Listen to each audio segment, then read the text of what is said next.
So since I have only 2 lectures left, which is a little bit more than an hour, I decided to talk about like what I wanted to study about geometric engineering. So, do you have any questions from the previous lecture? Somebody said I should review what I talked about a little bit. Should I review it? So the idea was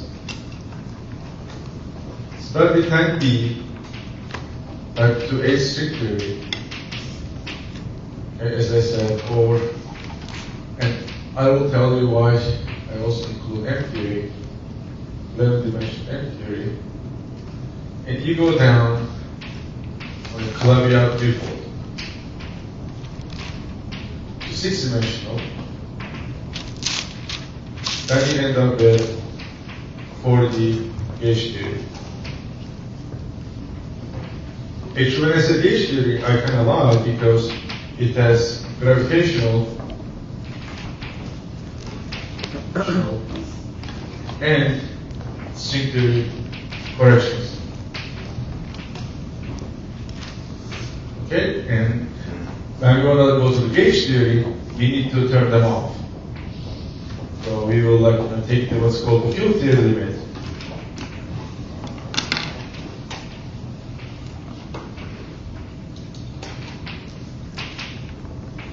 And I'm not going to talk about the field theory limit technically, I'm just going to mention it only. If you take the field theory limit, then to turn off gravity and to turn off these effects. So in the geometric engineering was the program to construct this Calabi-Yau threefolds. And in the previous lecture, what I said, what I tried to describe is we started with 10-dimensional, let's say R1,9, right? So then I compactify personally K3 surface, which is for real dimensional. Then I end up with a 6-dimensional theory. But I need to I want to go to the 4 dimensions because I'm barely 4 dimensions. So you need to further compactify on a sphere. A sphere, which is 2-dimensional. And remember, here, the information about gauge group was encoded on K3, because if you remember, we have the AD, what's called AD classification of Lie groups.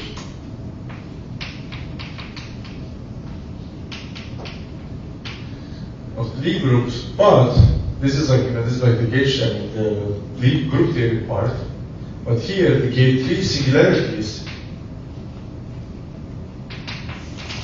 also admit this AD classification. And this is what's called the Mackay correspondence.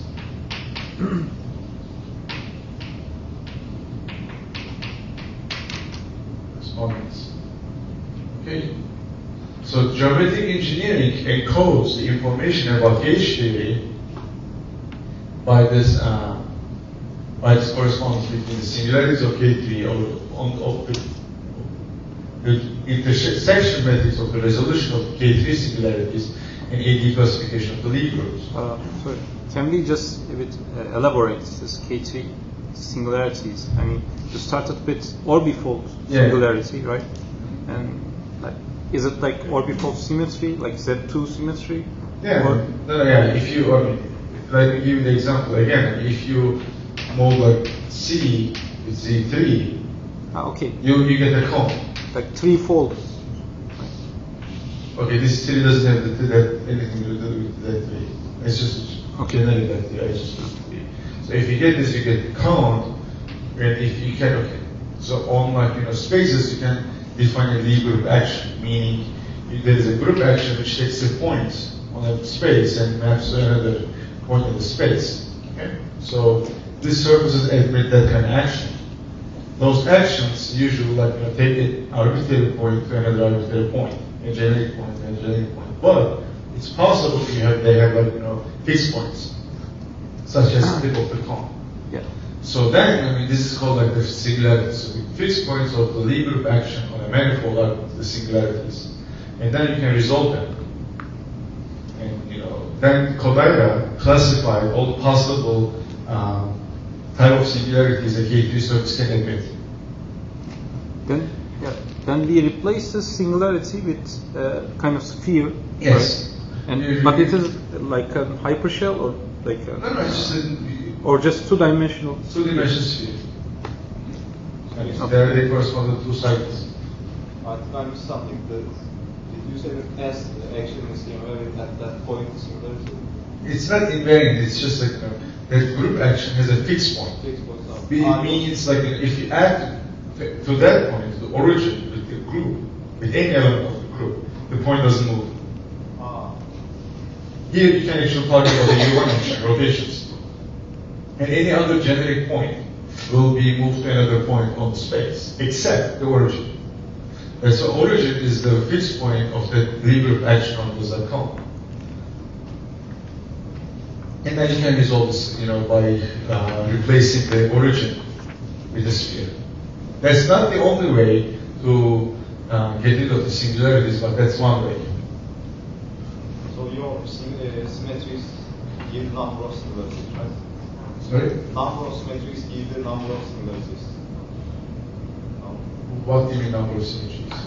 I mean, for example, in U1 you have one rotation and Oh, yeah, okay, fine. You want to generate it like with a bit one group, okay. That's the case here, yes. But I mean, it can be more complicated. Actually, you may have seen like the Lincoln diagrams. Right? The Lincoln diagrams are encoding like also the everything about the gauge group. Okay, if you actually remember the, let's say the, what is this, A5? Okay, I'm not sure. Okay, that's the Lincoln diagram of A5. And usually, okay, then if you think about it, actually, this is related to the Cartan matrices, and actually the Lincoln diagrams are related to the singularity structure because I can move the dots to spheres. Okay. Okay, I just like each of them corresponds like one sphere, and then the intersection are the links in the Lincoln diagram. Okay. one more question. Sure. How do you know that singularities are close? I mean, No, okay, this is a very, to be honest, I don't know what Kodaira did. I just know the end result. Because I mean, it's like, you know, fairly old, I think more than 50-year-old result. I don't know how old it is, to be honest. But I mean, it's like a well-established result that's all singularities, all certain type of singularities K3 can admit. The mathematicians classify them, we trust them. It's complicated. But the thing is that let me emphasize that this is like one of the powers, one of the most powerful, like, you know, things about the geometric engineering. So for SUN, you have this, okay, these structures, and you're looking at K3 with this singular structure. But then you can have like other like exceptional manifolds, exceptional groups, and then they have Lincoln diagrams, different Lincoln diagrams. And by looking at the Lincoln diagrams, you can tell what kind of singularity you need. How, like, you know, the spheres after resolving the singularity will intersect with each other. And that manifold is going to give rise to that gauge group. If you compactify back to A theory to down to 60, and then again up to 40. Okay? So the idea, the information about the gauge group is encoded in this first compactification of this K3 surface. So further, then we said we need to compactify on another two-dimensional sphere. On a two-dimensional manifold. So this step is, I mean, you have like infinitely many options because the classification of two-dimensional oriented compact manifolds is known for a while, and they are like parameterized by genus number. So you can have like genus 0, which is a sphere, genus 1, which is a torus, or you can have like genus 2, something like this. two torus. So you can have like a number of them. You can have all possible genera. But, and I don't want to go into details, but I mean the surfaces, the topological information about the surfaces are encoding the matter content. And you know, if you add in QCD Lagrange, like if in QCD more than a certain number of quarks, the theory doesn't confine anymore, or sorry, isn't asymptotically free anymore, right? Because the running coupling constant depends on the number of flavors and number of colors, with a minus sign in between, so you can actually cook up cases where it equals, and C is equal to 3, I think it's 11. How many? I don't remember. 11, right? If you have more than 11 quarks, then the theory is not asymptotically free because the beta function changes sign. So you need to keep the number of like matter multiplets limited.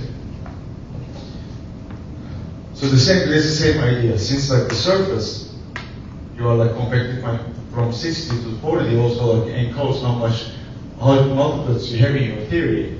It's possible that you can go to a non-asymptotically free theory, and we don't want to deal with the non-asymptotically free theories. That's why we have two options, it turns out. It can be either a sphere, G0, or it can be a torus. But as I said before, the torus is flat, so it can support like more covalent and constant spinors, which means it can actually have more like extended supersymmetry. Then it supports, turns out, n equals 4.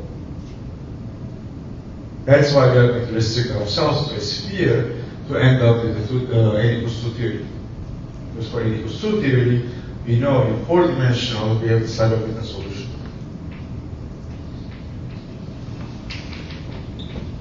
I know it might not be clear from, okay, Seiberg-Witten solution is a very advanced solution. I mean, there are a lot of techniques, and it's not a big deal. I mean, not to observe every detail in the first exposure. So, but I think that you have some idea about the solution from Sal's lectures. Okay, let me go a little bit. Let me tell you something else which I haven't said that in my previous lecture. So in Seiberg-Witten solution, the masses of the BPS particles are given as like this periods of an auxiliary surface. So the solution was based on some geometric structure which wasn't in 4D. And one of the apparent major questions when the solution indicated was whether or not that surface, Seiberg-Witten curve, had any physical meaning, or it was just a tool for the solution.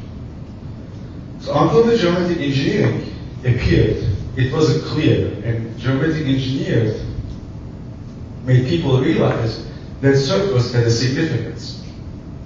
And the significance is when you construct through geometric engineering your 6-dimensional Clavier threefold.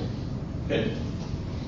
For SU2, SUN case, to be more specific, this is what the Clavier manifold turns out to be a Coic geometry, and I will talk about Coic geometry in a couple minutes.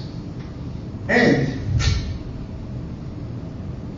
geometric engineering is like in type 2A. Okay. So there is what Wolfram talked about. There is one of the most important dualities in string theory is mirror symmetry. So mirror symmetry manifests itself as not a it's proven in certain cases. I don't want to say conjecture. It's like it's a symmetry between A model and the B model, and it says the theory on the A model says on a certain manifold, a certain space is equal to the B model on a mirror manifold. Okay? So it turns out if you construct your space, 6-dimensional space, in the A model, and then you ask the question, what is the B model manifold I need to use? It turns out the Seiberg-Witten curve appears on the B model side as a base curve. So this way, geometric engineering, this is a formal technical point, but geometric engineering also provided a meaning to the cybermetric curve, which was ad hoc, which was an auxiliary curve in the pure cybermetric solution when they were when they came up with their solution. But then geometric engineering gave the meaning as a part of the space, as a base of the space. You need to compactify type 2B theory. Okay. So in that regard, geometric engineering also resolves some formal issues like which were raised when the cybermetric solution arises. Okay. So these were the two questions I addressed in my previous lecture. So now I can also talk about a little bit more about the method. Let me also repeat that method. So I want to talk about two specific methods. One of them is bi-fundamental and the other is the fundamental. So and I just want to again consider SU2 case. For SU2 case, this is an A1. This is in the AD classification. This is A1.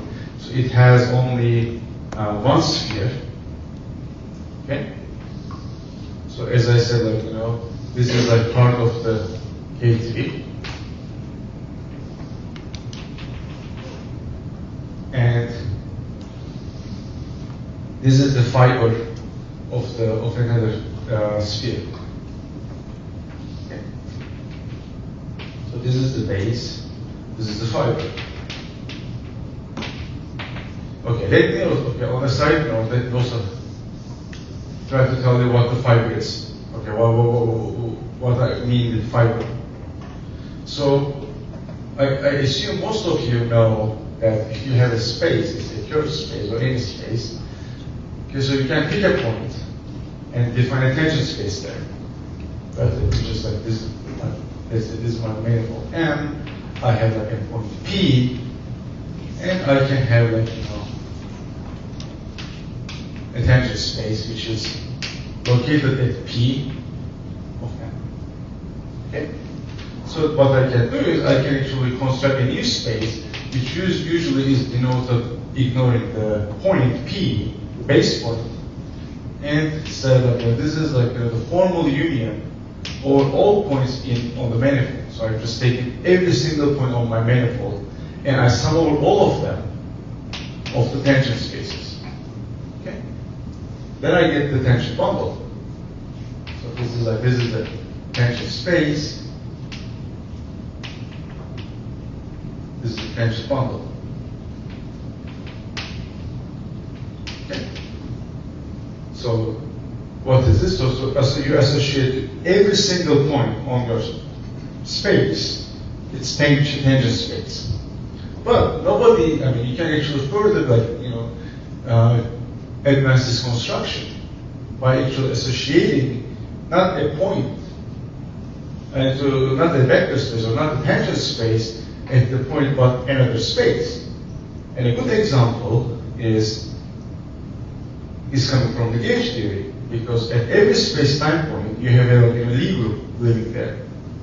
So then you can actually imagine the gauge theory as this is called a fibration, because there's a TB, TMP is what's called fiber. So you can actually enhance this tangent bundle idea to a fiber bundle idea, the idea of fiber bundles. Then you change from your tangent space to a fiber that could be a vector space, that could be a Lie group. And in the case of the Lie group, your fiber bundle is going to be the gauge bundle. And the gauge theories will have this natural description in this formulas, because you have your space-time, and over each space-time point you have this gauge group living there.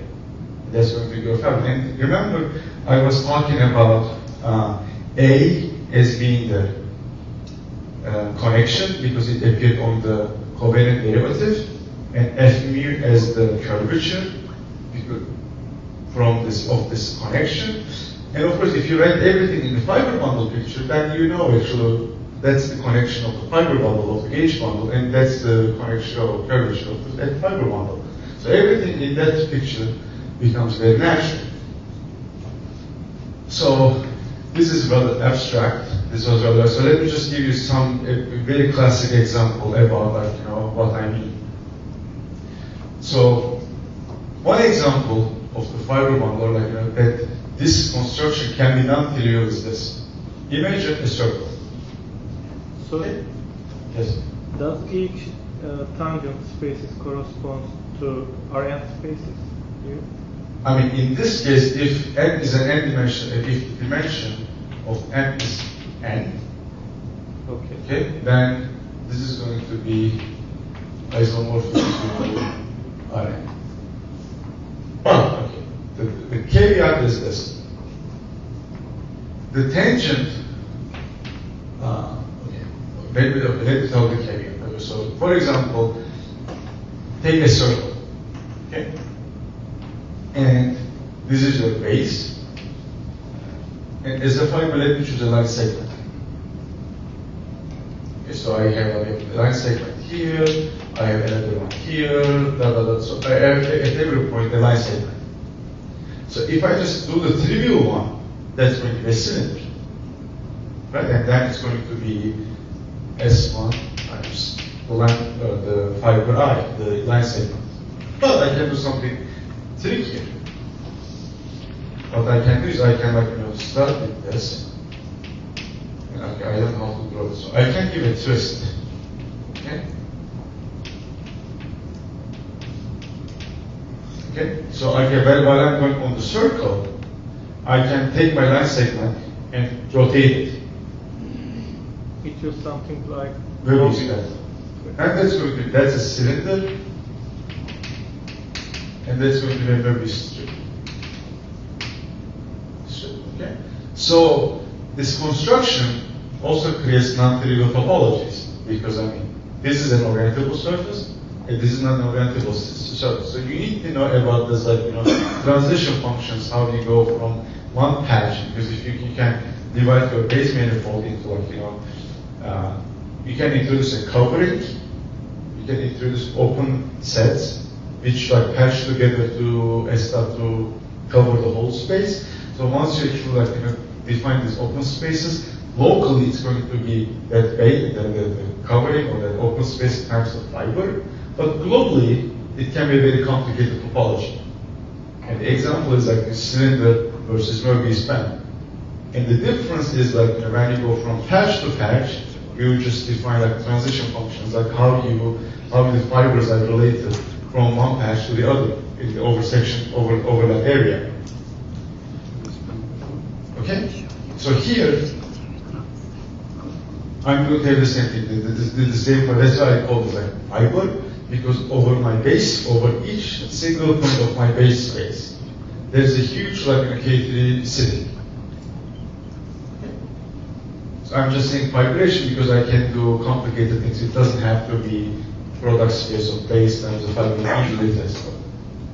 Okay? So what happens is I have, like, you know, it's over this point, this K3, I have another point, I have another K3, I have another K3. Okay? They have all this, like, you know, so I sphere between them. So one way to add matter into this content is this.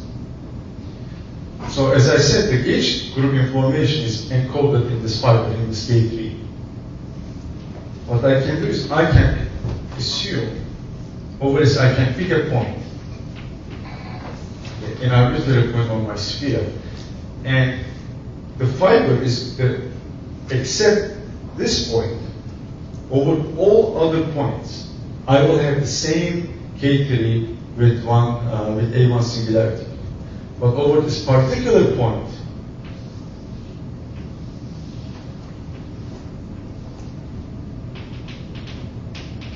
I'm going to increase, like, you know, I'm going to change my singularity. Okay? So then I will have so I will have an SU2. Okay? On every other point I will have a, like, you know, K3 which is supporting an SU2. But here on this particular point, it's going to be an SU3. Okay? And this SU3 is the gauge group at this point, and it's going to support, like, you know, the gauge bosons. and the gauge boson are the adjoint representation of the group. So then I need to look at the adjoint representation of SU3. But since the overall the gauge group is like of my theory in this four-dimensional space is SU2, I need to decompose the adjoint field here into SU3 multiplets. What I don't understand is that you start with 10 dimensions and reduce to 6 dimensions. I understand, but you have a sphere and you have fibers which are 4 dimensions. So you end up with 3-dimensional manifold. No. They have the sphere. 3 complex dimensional. 6. Okay. No, okay. That's okay. I try to emphasize that. K3 is it. Okay. What you do is okay. What people do is like say like a complex dimension of K3 is 2. Dimension of like in reals is 4. Okay? I get that, but after you further complexify the sphere. For example, you have 6 dimensions and you introduce a sphere. Okay. How they end up with 4 dimensions? Because It's 2-dimensional. Because you take that K3 spaces and treat them as fibers in a 2-dimensional sphere. So in that you only have a 2-dimensional sphere who has a different structure because of the K3 fibers. Well, the entire thing is fiber of space-time. Yes. Right? So this entire thing, which is 6-dimensional, will be the fiber of space-time. So okay, the picture is this.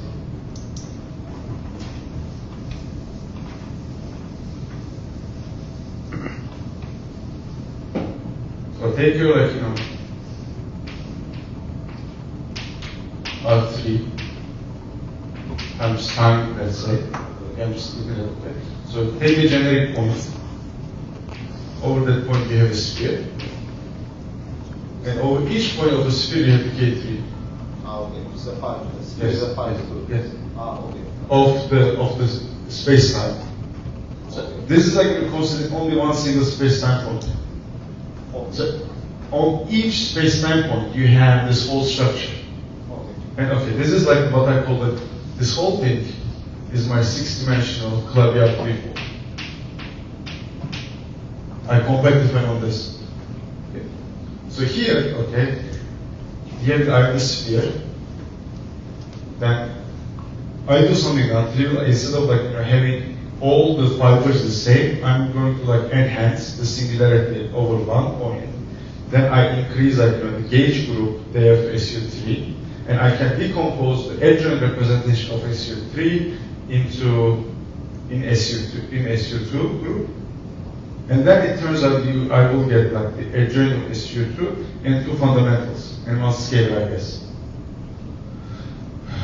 2, 3, 2, yes, that's true, because okay, I will have, if you start with SU2 and decompose in SU3, 2, so 8 goes to 3 plus 2 times 2 plus 1.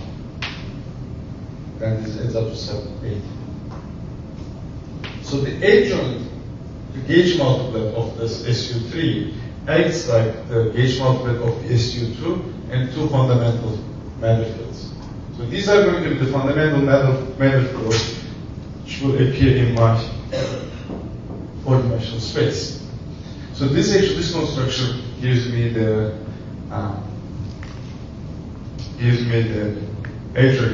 fundamentals. Another interesting multiplet is the bifundamental. So bifundamental is if you have like 2 gauge groups, let's say SUN times SUN. You may have matter which is going to be, let's say, transformed as the anti-fundamental under one gauge group and fundamental on the other. So my matter fields are going to be charged under both gauge groups. So you can have theories which have like multiple gauge groups, and the matter multiplets are going to be charged under both of them. Okay. So how do I get such a structure? So I said if I have like one sphere with a K3, I said I get an SUN theory. to get the second gauge test, I can have two spheres. So I have one sphere, and over each point of this, I have a K3 again, with an SU2, which with a singularity is giving rise to the SU and singularity, and over the other sphere, I have singularity with SUN. So this is a mathematical fact. So if this if the fibers coincide, the singularity is enhanced, and at the specific point. So okay, here I have n-1 spheres. Here I have n-1 spheres, and if here, as I said, this is also a mathematical fact. It becomes n plus n minus 1. It's not n plus n minus 2, but n plus n minus 1. So it's just like this way. So you have all the spheres plus 1. So you are here coming to the singularity from this one, you have the singularity coming from this one, but when they collide, and it's like the two fibers collide, then you develop it creates another sphere. And it's also a mathematical fact I'm using, and I don't know how to prove it, to be honest. So then, this extra cycle, this extra sphere is going to support this fundamental matter, because at this point, whatever the sphere is supporting is going to be charged under this one, under this gauge group, and under the other one. Okay? So this way you can also add fundamental matter. Let me just go again. So here, this part answered my first question. How do I encode the gauge field? I just use K3 surface with the appropriate singularity. Okay. How do I get the supersymmetry and asymptotic freedom by picking a sphere? How do I get matter? Either decomposing the adjoint of a higher range group into the lower one, or by picking a more non-trivial base manifold, which is itself an intersection. Okay.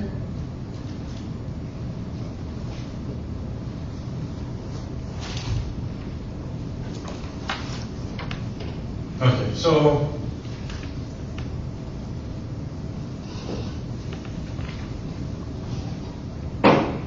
then let me talk about more specifically SUN case. As I said, for SUN case, you have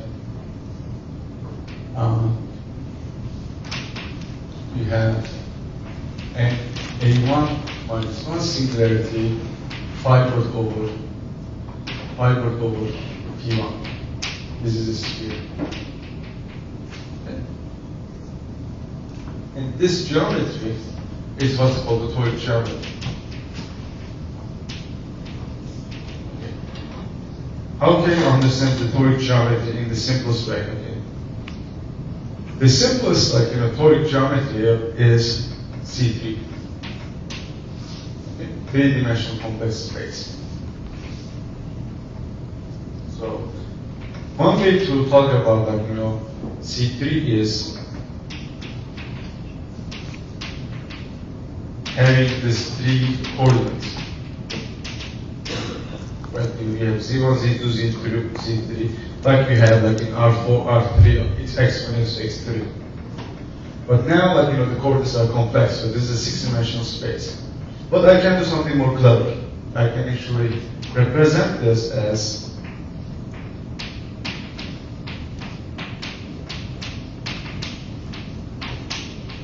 the magnitude times the phase. Okay? And I know R1 or Ri smaller than or equal to 1. So which means actually I can still think about this R3 by now replacing R3, R1, R2, R2. Okay? And this I'm going to regard this as my base. And of course, I mean, I'm only including the positive octant when all of the coordinates are positive, because R's are the magnitude, so they have to be equal or greater than 0. And over each generic point, okay? Over each generic point, I'm going to assume I will have 3 circles. What these 3 circles correspond to? The phases. Okay, so this is like a geometric way of imagining, like picturing in your mind a 6-dimensional space. You disregard, you kind of draw the magnitudes and imagine over each point you have 3 circles. So what are the possibilities? So this point, I mean, I can go move towards the wall. I can go, I can let R1 go to 0. If I let R1 go to 0, okay, I can imagine that circle is shrinking. Okay, let me before go to C3, let's do the same, play the same game for C. You have that, to get a constant. So what is C? C is D, which is R theta, so I have only one R. Okay, and over a generic point, I have the circle. Right? Because I mean, this gives me the magnitude and this gives me the phase. And phase is taking values on the circle. So I can go towards origin. If I go to the origin, and if R is equal to 0, that shrinks to a point. Because the phase loses its meaning. So actually, since over each point I have a circle here, essentially what I have is this cigar shape. So I can actually imagine C, like a complex plane, as a cigar shape. And I can talk about the vibration again, like I did there. I'm just saying vibration because the fibers at every single point when R is not equal to 0 is a circle, but when R is equal to 0, it's a point. So the fibers are changing. So this is for C. This is one representation of C. So you can play the same game with C3. So you can, if you let R1 go to 0, so then it means you're approaching one of the walls. So then one of the circles corresponding to theta 1 is going to shrink. So at the wall, you will have a torus, which is a circle times circle, right? If you have a circle and you multiply the circle, that's going to be a torus. So you mean C is just a projection of C3, right?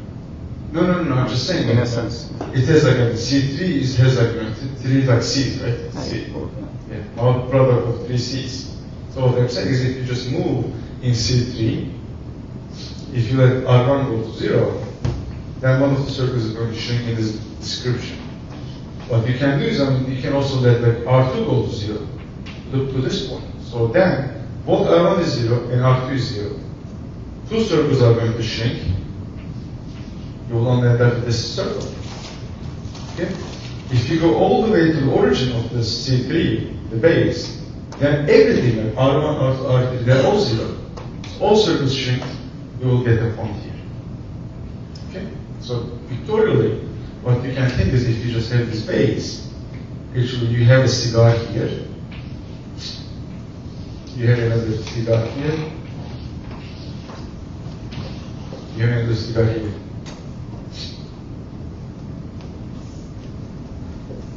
Okay.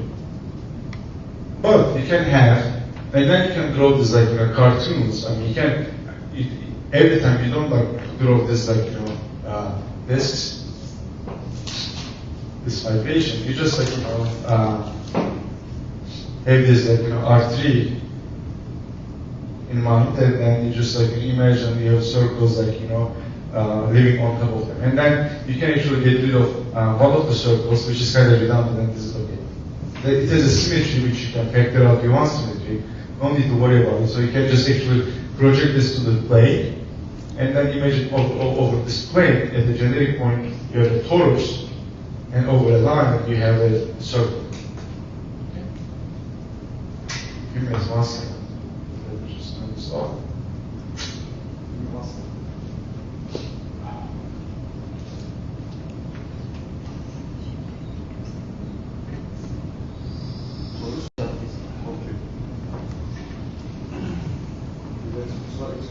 it. Okay. So, as I said, like, you can have these cartoon pictures and you don't have to like draw the circles. You can just keep them in mind and say, okay, I have these circles on top of this every point on the circle, on the plane. So, but you can do more complicated things. One thing you can do is, for example, draw this diagram. For example, you can actually take, okay, so you have this C3, which is like one C3. You can actually imagine putting two of them together. You just have one C3 on one side, one C3 on the, so you can imagine that gluing them together in a non-trivial way. Okay, so what do you have? So over each point, everywhere you have like a torus. Okay? You have the torus. Right. Okay, this is like, okay, so this is a C3, right? I use this like to represent my C3. I add another one. Okay, I have like, this is like a local C3, this is local C3. I have like two of them, I just combine them together. So remember like one of the ways like to get non-trivial geometries in like in reals, just like patching R3s, R ends together. So I just do the same thing here. Okay, so at the generic point here, I have this torus. But if I go like into the lines, I have circles. What type? It's a different color. So here you have a disk. Here you have again the cigar. Here you have the cigar. Here you have the cigar. Okay. But here on this side, you have a cigar starting like this, from one corner. You have the other cigar starting from the other one. They will collide. So then, here in this compact line, I will have a sphere. Right? This is, I mean, if I this was like C, this was like disc or cigar. Here I have the circle, I have the sphere. Okay, let's do something else. Let's look at this one.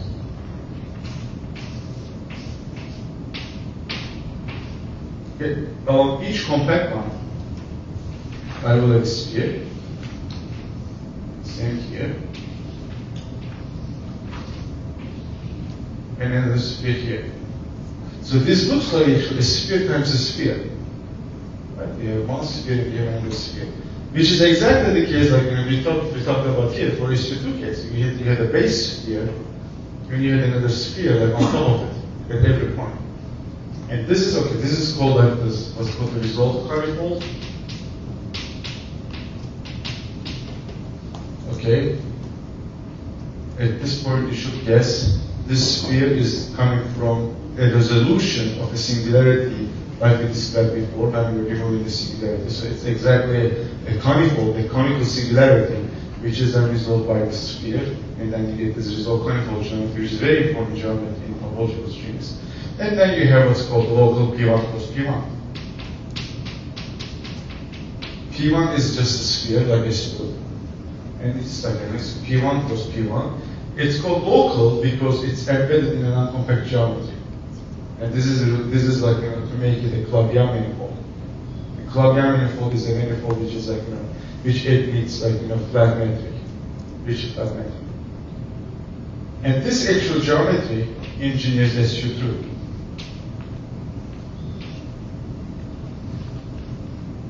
SU2 sorry, this is like this geometry. If you compactify your like 10-dimensional string theory on this local P1 cross P1, you will end up with n equals 2 SU2 gauge theory. And let me show you something else. If you also add other things, actually you're basically adding more spheres. Each of these spheres is going to like support a matter multiplet, and this is going to be then a 4-flavor gauge group, which is going to be super conformal, and that's also very important gauge theory, especially in the recent year. Okay, so what can I tell you about this one more? I think that Yes. I think this is the reason why we add spheres together, right? Yeah, more or less. Yeah. So you have this. I mean, this can be actually. There's another like an M-theory construction, which actually like which uses brains, and then actually those webs for the brains is related to the sort of geometries. You can show that. And then if you go to in this M-theory description, then actually you see right away, like explicitly, why it is like spheres here support memory. Okay, I know what I wanted to. So in a gauge theory, okay, so this is a question you should have asked me. So in gauge theory, you have different parameters. One of them was what's called the Coulomb moduli. I don't know whether Sarah mentioned this, but remember, like she said there is like this scalar potential, scalar field that requires a wave, and she must have picked it along the third direction in the SU2 group. Okay, so then she had this like parameter A, and that's what they call the Coulomb moduli. So somehow, like in this, and also like, this is like one parameter of the gauge group. Another parameter of the gauge group, if you have masses, is M. And you also have seen that in subverbiting solution, the gauge theory admits an instanton expansion. You have the instanton parameter Q. And then you can ask, okay, I have this geometry, where are its parameters?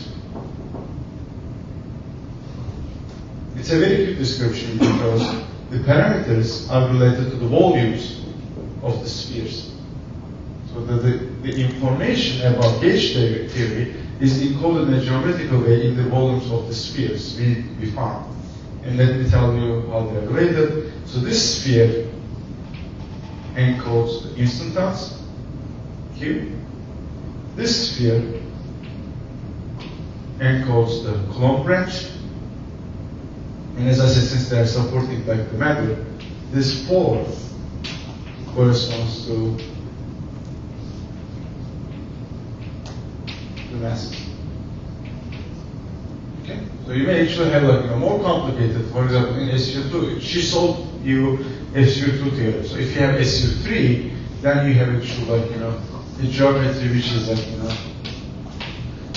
which is more or less something like this. I'm very not careful about the angles. You need to be careful about that. So in this case, I mean, then you will have like 2 in SU3. SU3 case, this is a rank 2 gauge group, so that's why you have 2 Coulomb branch parameters. So they are going to be associated with this circle here, one of them. The other one is going to be the other one.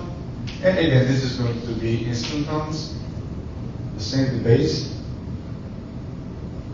And then while you're doing your computations in string theory, you have this dictionary from field theory to string theory. And then, then what you do is, you take a particular limit, what I call like the field theory limit, and the field theory limit is related to the sizes of these spheres. You take some of them to infinity, some of them to 0, such that you are keeping the product of them constant. But this is a very tricky limit. Okay. So what is it? It's 5. Yes. For example, if you are given a SUN, what is the number of spheres? Can you calculate that? Yes, okay. So the number of, let me tell you. So here, on this line, so you have 2-dimensional spaces with it, right? Each compact line is giving you a sphere for 2-dimensional. Okay. What about this circle, this square? How many dimensional subspace does it represent the square? So this is like, this whole geometry is a 6-dimensional geometry, right? And these lines are representing 2-dimensional submanifolds. Okay, and then I'm just asking, what is this sphere? What is this square? How many dimensions does this square represent in reality? Within this? 5. Was it? 4. 4, because at each point I have a torus. So I have like two-dimensional space times a two-dimensional space 4. So this is called like a 4 cycle. So these are the 2 cycles, and this is like a 4 cycle. So the rank of the gauge group in this geometry is related to the 4 cycles in this like ladder diagram. So if it's like SU2, which is rank 1, you have 1 4 cycle. If it's SU2, SU3 with rank 9, you have 2. So it's like, for SU, it's n minus 1, 4 cycles. Okay.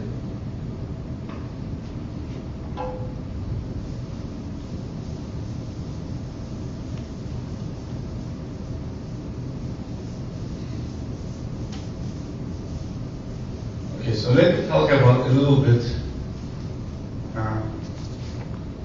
So this is like type a string theory picture. So then, string theory is complicated. There's a very complicated dynamics, and there dualities like mirror symmetry or other dualities which we don't understand very well, or like we may not have total control over them, like within the context of string theory. That's why we need a simpler theory. The simpler theory is what's called the topological string theory.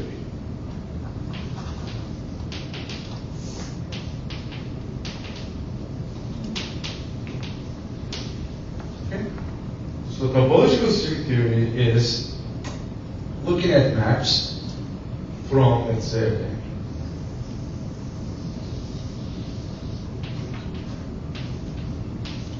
from a two-dimensional surface, a clavier.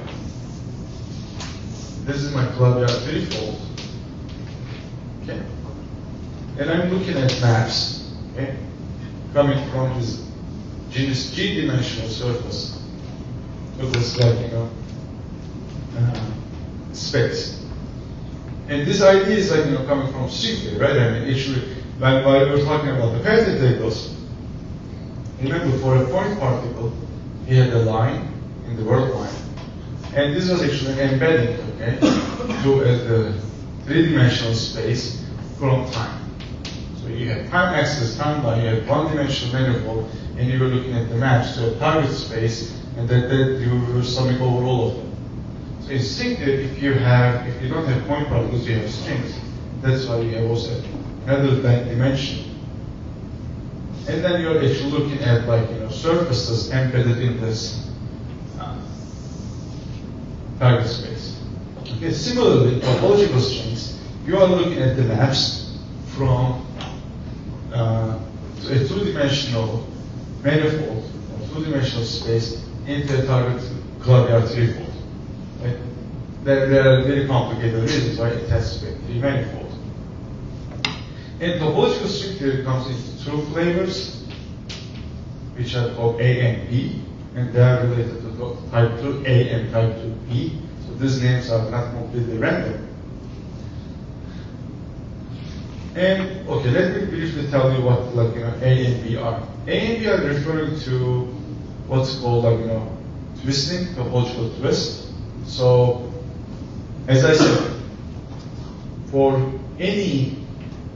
genus equal to 1, for torus, it's flat. So it has a covariant constant spinor, so it can support supersymmetry. Virtual supersymmetry, that's not to be confused with the supersymmetry I was talking about in the compactification. That was the target space supersymmetry.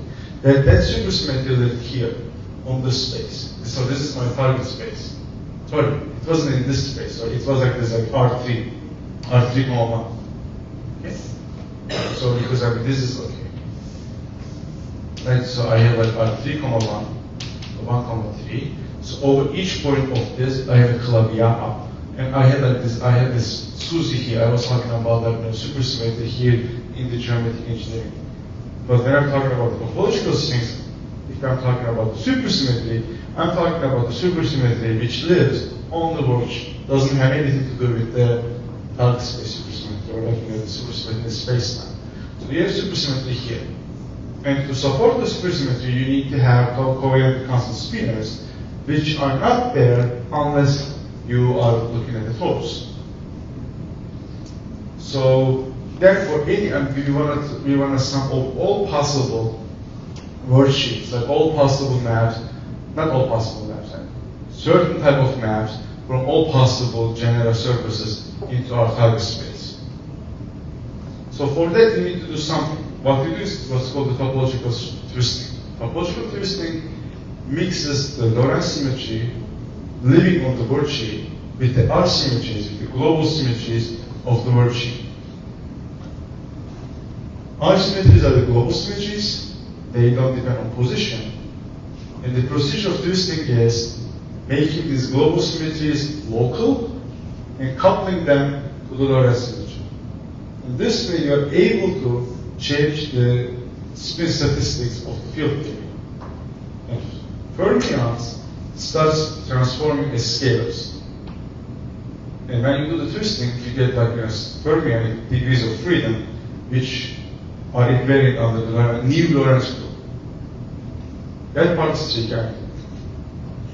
So then you have like the Lorentz symmetry. Let's call like this M generators. Then you have the R symmetry generators, and so this is Lorentz. So you have like actually two type of like vector or axial R symmetries. You can couple them together and like create a new Lorentz group. One easy way to understand this, imagine like under the Lorentz transformations, your spinors are rotating.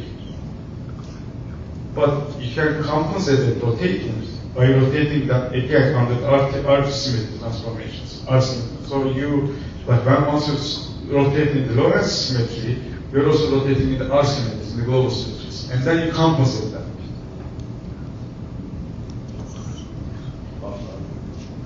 What is the use of? The use of this.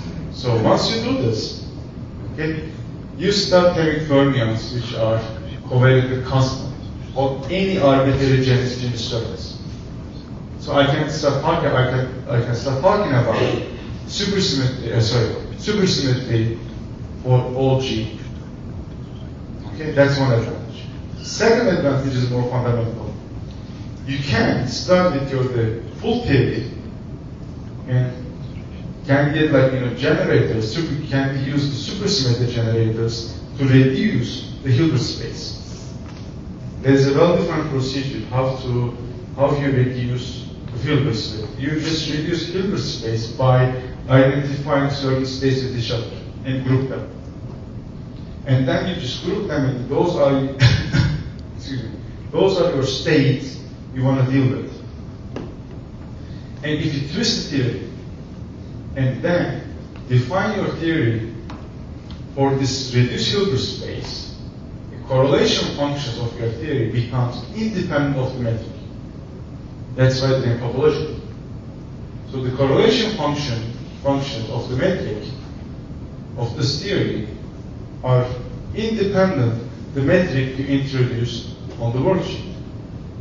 So that's one advantage. So in the four-dimensional version of this theory, it was introduced by Witten, so the topological twisting is introduced by Witten. And in the construction, in the first construction, he used n equals 2 supersymmetry, twisted this theory in 4 dimensions, and he was able to show that what's called the balancing invariance, mathematical invariance of 4-dimensional manifolds, can be captured by certain correlation function in this topological twisting theory. So he gave a physical interpretation of topological invariance of the manifold.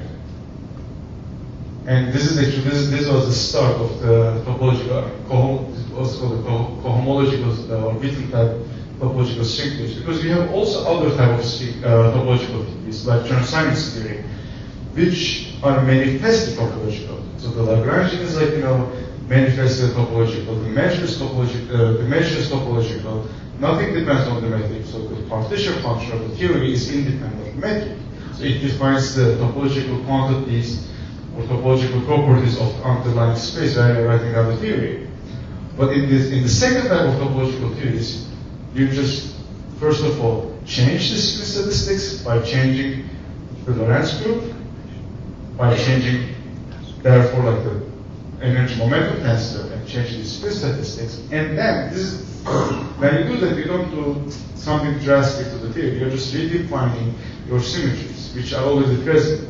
But the drastic part is, or the genius that behind the topological field theories is to reduce this Hilbert space. And notice that in this reduced Hilbert space, the correlation functions are independent of the underlying metric, of the underlying space-time metric.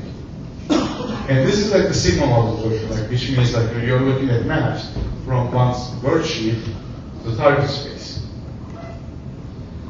Okay, so if you do this, you get a topological sigma model. So to make it, at this level, if you only twist and reduce the Hilbert space, then you are not still talking about the string theory, but you're talking about the field theory. To get a string theory, what you need to do is you need to couple your theory to the worksheet gravity. So you should introduce also summation of all possible metrics of the worksheet. So if you do this, you get the topological string theory. Okay? So then, this twisting, okay, since I have two different kinds of asymmetries, can be done in two distinct ways. Actually, there are more ways to topologically twist the theory, but two of them are independent. Witten called them A and B in regard with the type 2A and type 2B. So you can actually twist your theory into two different ways. Okay? One way gives you what's called A model, one way goes to B model. So the nice thing is A and B models are related to each other, what's called this mirror symmetry. So you can write down the theory on one space, which is in the A model, and there's a mirror manifold, and you write the B model on the manifold, and you just get the same things. And you may say, okay, why do I want to compute the same thing in two different ways? The reason is very tricky and complicated and important. Because the topological string theory partition functions have different expansions. And for example, one of them is an expansion in one parameter, whereas it's exact in the other one. And the other model is doing the opposite. So if you want to compute non-perturbative things, for example, if you want to compute certain things in the A model, which are almost impossible to compute, you can actually go to the B model side, compute them there, because the expansion of the B model side is an exact expansion, so you can actually compute. So you can going back and forth between A and B models, you just get complementary information and have a better understanding what's going on. And the key point, that's why actually Wolfgang mentioned it, the key point is the use of the mirror symmetry. Actually, this whole geometric engineering, the success of this construction lies in the fact we can use the mirror symmetry and use mirror symmetry to compute these other things. Okay? So my Clavier threefold, this manifold, is going to can be one of these spaces I described here. Okay, so it can be either a local P1 plus P1 or a resolved manifold, even C3. So what happens? So what happens is this. So I have maps, two-dimensional maps. They are going to this target space. And the target space has two-dimensional submanifolds. So what I'm looking at actually are wrapping the surface in a complicated way over this two spheres. Okay? I'm just I can imagine I just said it map, and each map takes this two-dimensional surface and wraps them around this two-dimensional submanifolds of this target space. And you can do them in many complicated ways. And the topological string theory partition function is defined as, in words, as all, okay, let me just say holomorphic here.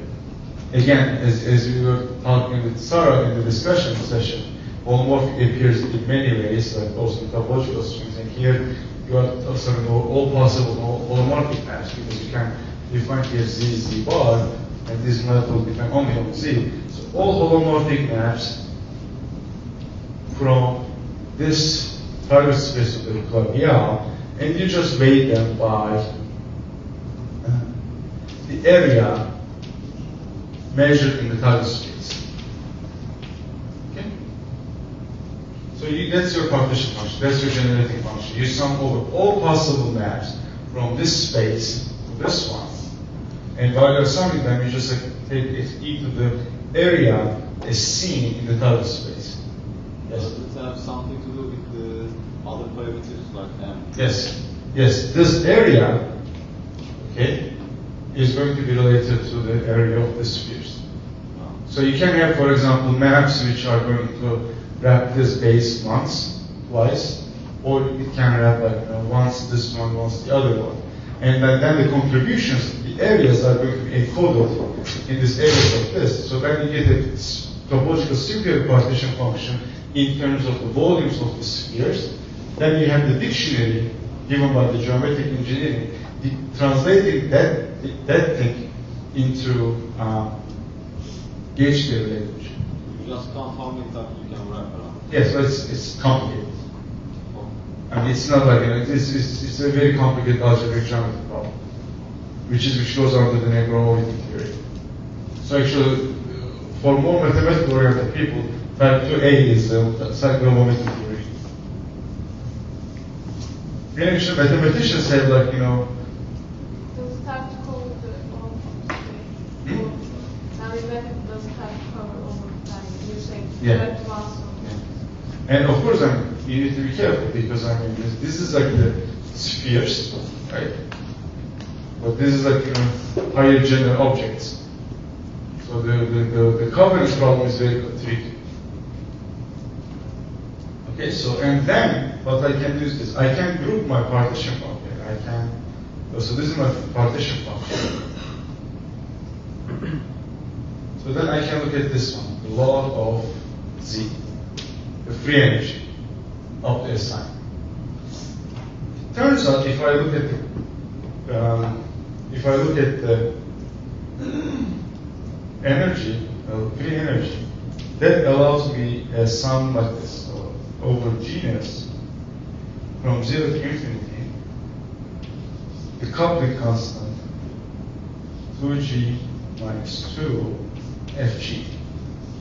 And that was denoted here T. So T generally is used to different volume of the spheres. And here I'm grouping the contributions in terms of the genus of the surface. So I'm grouping them. Okay. So this is all maps from for example, for G0, F0. F0 is all the maps from a sphere to this. All possible maps I can have from my sphere, worksheet sphere to my target space. And the contributions of all these maps are given by this F0. So then I have F1, F2, F3, meaning from genus 1 to target space from genus 1. So I can group them in this way. The miracle happens in this field theory limit when you are taking this volume of the spheres to certain values. F0 meaning the maps from from the sphere to the target space in the field theory limit, QFT limit, is the prepotential. So this part is marvelous because when I started talking about topological strings, I'm doing all kinds of mathematical tricks which doesn't seem to have any relation to anything. And topological string theory was as something simpler than string theory to understand the duality. It was an academic theory where you learn stuff and then try to apply the string theory. But the catch is, if you write down this model and look at this genus expansion, in this type 2A compactification, if I compactify my string theory on a geometry, which I get from geometric engineering gauge theory, and compute the F0 in this QFT limit, it gives me the prepotential. And prepotential determines the low energy dynamics of the gauge theory in 4 dimensions. So this very academic sounding or like looking theory is not academic at all, because it tells you something really about the four-dimensional space-time physics. It gives you the low energy dynamics. Okay? So then the question is, you want to compute these partition functions, right? I mean, this part is completely abstract. I just have an expansion. If you ask mathematicians, because it starts with G, this is the tricky part. So this starts with GS minus 2. If you ask mathematicians, I mean, this is a Lorentz series expansion. How do you know you don't have higher, like, you know, GS to the minus 4, GS to the minus 6? For mathematicians, it's a very tricky business, I think. Very, very tricky business. But because as I said, it's related to probability theory, they don't know anything, especially in certain cases, like when you're computing open amplitudes. Okay? So then I think the question is, like, how do I compute this? Does G values do something meaningful scientific? Okay, that's a very good question. Yes, they do. It turns out there are the gravitational corrections to the gauge theory. Because in the field theory limit, what do I do? I just kill all of the, like, you know, gravitational and string theory effects. And string theory has its own, like, you know, gravity description, So this high order, like FGs, are the corrections to the gauge theory, gravitational and string corrections to the gauge theory. And actually there are many more developments, and let me just briefly say, so this is a very like active area of research, and it's still ongoing.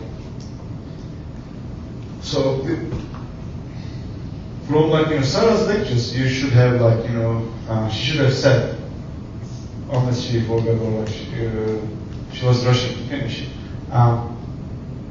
Cyber computing gave a solution which is like self-consistent.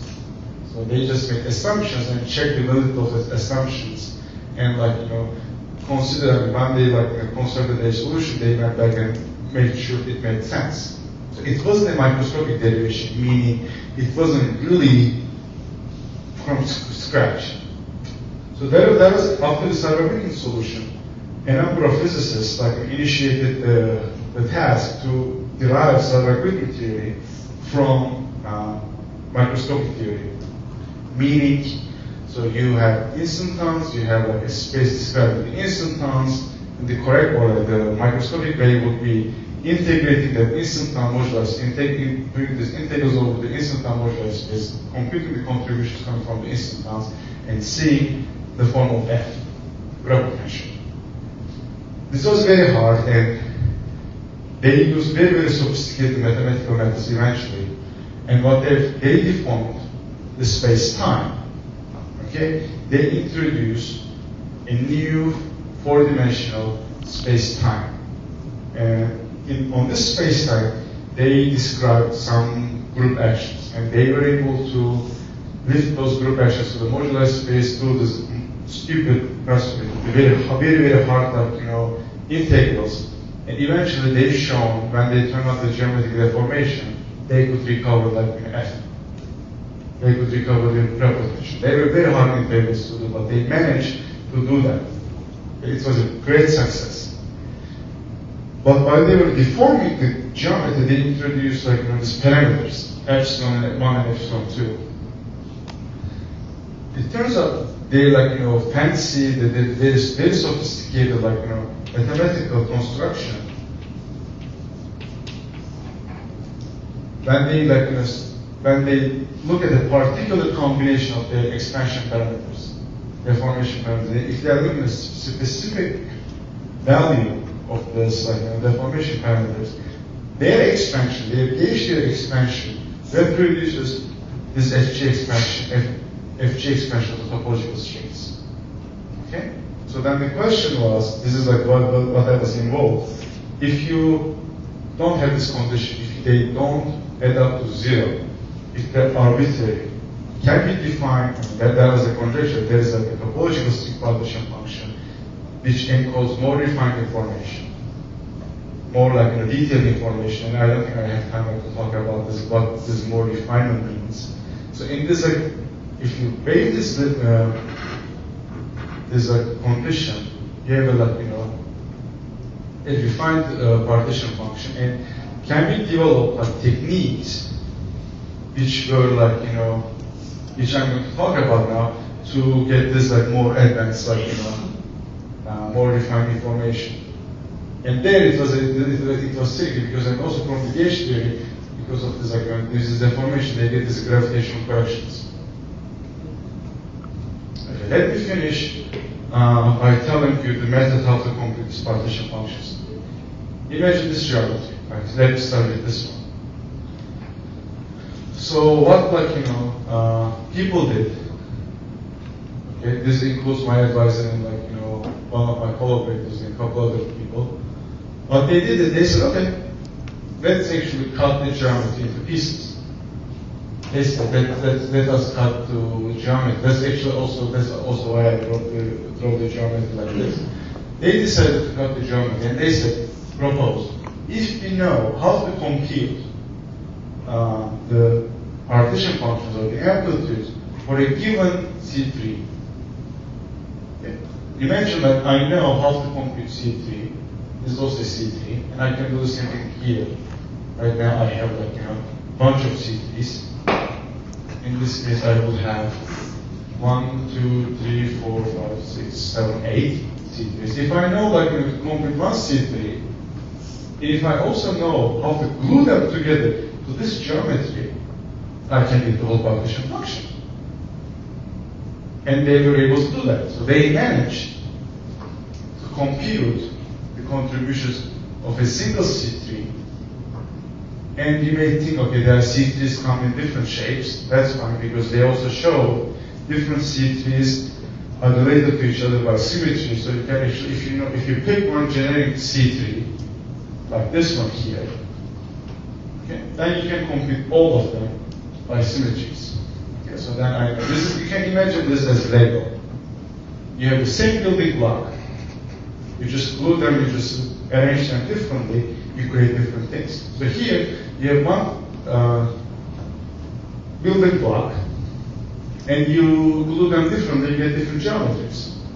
So do you put the other parameters by hand, like Q? Yes, when you glue them, when you glue two of them, you also introduce those parameters. Okay. So I don't want to go into details, but okay. Let me give you this example, okay? So when I write down the expression, okay, this is going to be more complicated. But imagine since it has 3 legs, they're identified with 3 parameters, and I'm going to call them mu. But mu's are Young tableaus. Okay, infinitely many Young tableaus.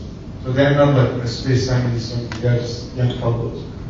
So since I'm only gluing one leg, I will just give you 0, 0, mu.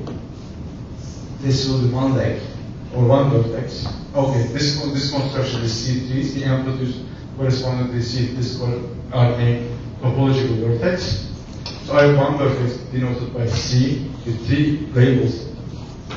That, and also Q, this Q is this expansion parameter Q. Okay, so the vertex has is labeled by this Q here. No, sorry, not this Q. It has a different Q. Don't write it. So then it has the other one is going to again legs instead transpose, and when I glue them, I do this. I sum all possible mu's.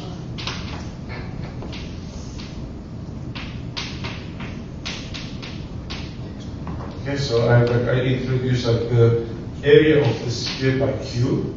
So Q to the number of boxes in my Young tableau. So mu is, let's EG is Young tableaus like this form, okay, NR1. And so mu bar, double bar is going to be 1, 2, 3, 4, 5, 10, 13. This is the number of boxes in this Young paradigm. So the contributions from the area is counted with minus Q to the number of boxes in this Young paradigm. And I just glue them. And in the literature, you can find the explicit expression for this vertices. You also know many identities how to do the sums of the functions appearing in the topological vertex, and you can get the whole expansion. So what do you do? So then you know this is your Z. So once you know the Z, you can take the log of that Z. And here, as I said, Q, it's a function of Q, and the Q here, or let me call this Q, and this Q is e to the minus GS. So ironically, if I look at Z, I get an expansion in Q, which is actually I can also write it as a GS expansion. So once I compute the Z, take the log, expand in GS, then I can read off F0. And when I read F0, then I know the prepotential for the given theory. So this whole mathematical construction tells you, gives you the prepotential. And what I did personally, that was my first paper with my advisor. So once we said, so this vertex, okay, this vertex computes only when this limit is satisfied, when they add up to 0. Okay? So what we did is we just gave this condition that okay, we have epsilon 1 and epsilon 2, then which meant this, so we just actually had Q and T, Q and T, and then Q and T were related by e to the minus epsilon 1, e to epsilon 2. So, because if you have two parameters which add up to 0, then effectively you have one parameter which was identified with GS. But now, if you make that condition, you have two independent parameters, then you just combine them into this, you define Q and T parameters, and then you can define this vertex. So that's what we did. And if you have that vertex, you can compute what's called the refined topological partition function, and that it encodes more refined information and this usual one about the BPS particles, about the particle spectrum you get in your empirical compactifications to the 5D. Remember, like I said, this whole construction, I talked about type 2A from 10 to 4, but you can also lift it to M theory where you compactify from 11 to 5-dimensional theories, and then you can look at the particle spectrum with the 5-dimensional theory. So in the 5-dimensional theory, let me tell you also briefly what I mean to be defined. So in the 5-dimensional theory, your massive particles are transforming over SO4 because it's a 5-dimensional thing, which is isomorphic SU to left, SU to right. So the particles will have the left and right side. Okay? So the usual topological partition functions, topological partition function, is insensitive to J right. It gives you something like this. It gives you, if you talk about a number of particles appearing, let's say, in this compactification, it just does this. So R plus 1. So imagine N is denoting a number of particles with this spin content. J left and J right is a specific one. So the usual vertex or usual partition function computes J left and B blind to the J right. And it just does it with the multiplicity, it just multiplies with the multiplicity and can compute only get these numbers. It's insensitive to this more refined. That's why we call it refined, because here you just get you can individually tell the degeneracy is the number of times the particles appear at a given J left, J right spin. The usual one is insensitive on the right spin content. So that's why this idea, this generalization, this is a more refined information. And moreover, if your geometry satisfies certain conditions, geometrical conditions which are satisfied by the toric geometries, then these numbers are invariants of the manifold. So using this like physical construction, because everything is in physics, right? I'm just looking at maps, blah blah blah. This is, this is string theory at the end of the day. You can compute some non-trivial invariance about your target space. So topological string theory provides many useful information about mathematics, as well as also compute things like graph potential or the gauge theories. Before I finish, let me also tell you one last thing. So recently, this is my current work more or less. So we are using the refined topological vertex to compute some non-trivial observables in gauge theories. So recently, people realized the gauge theories, gauge theories, in addition to what's called the loop operators, like the Wilson loops, which are supported on one dimensions, there are also operators which are supported on surfaces. And when you insert these operators in your theory, these are if you really insert a surface in your 4 dimension, this will modify the partition function or partition function of the gauge theory. And there were some papers arguing how to compute those modifications, and we were able to implement them using our topological vertex, refined topological vertex. And this vertex, this topological object, this very abstract object, also computes this very non-trivial observables in gauge theories. So okay, yeah. I hope it wasn't too confusing. So let me finish here.